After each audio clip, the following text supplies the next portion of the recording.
வணக்கம். இது உங்களுடைய ஆன்மீகம் சேனல்.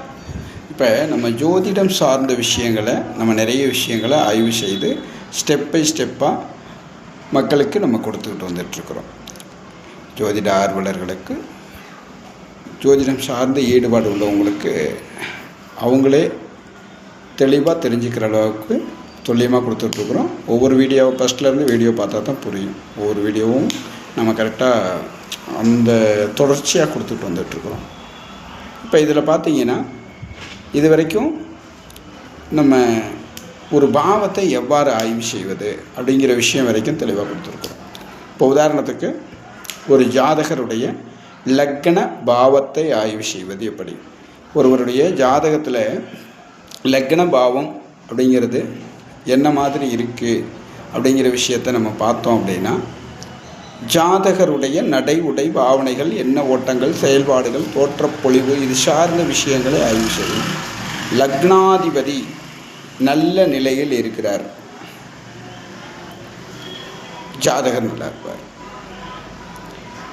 அதாவது ஜாதகரை குறிகாட்டக்கூடிய கிரகம், ஒரு லக்னத்தை குறிகாட்டக்கூடிய கிரகம், லக்னத்தில் பாவத்தில் இருக்கக்கூடிய கிரகம் நல்லா இருக்குது, நோ ப்ராப்ளம், அவர் நல்ல வாழ்க்கையை வாழ்வார். அடுத்தாப்பில் பாவ அதிபதி 6, 8, 12 இடங்களோடு தொடர்பு பெறுறார். அப்போ ஜாதகருடைய சூழ்நிலைகள் கொஞ்சம் பிரச்சனையை குறிகாட்டுவதாக இருக்கும்.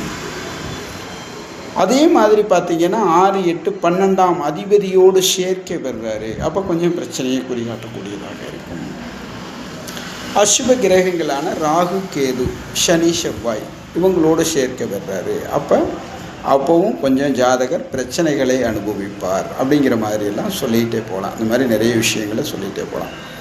அப்போ ஒரு ஆய்வுகள் எடுக்கணும் அப்படின்னாலே முதல்ல லக்னத்தை ஆய்வு செய்ய வேண்டும், அடுத்தாப்பில் லக்ன அதிபதியை ஆய்வு செய்ய வேண்டும், அடுத்தாப்பில் பாவம், பாவ அதிபதி, இதை தாண்டிலும் ராசி அப்படின்னு ஒன்று இருக்குது.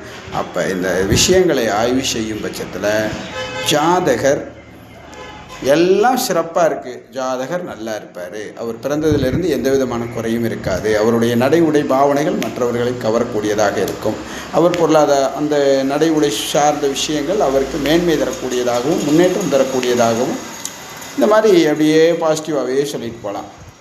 அப்போ ஏதாவது ஒரு விஷயம் கேடும் அல்லது எல்லா விஷயமும் கெடும், இல்லை ஏதாவது 1, 2 நல்லா இருக்கும்.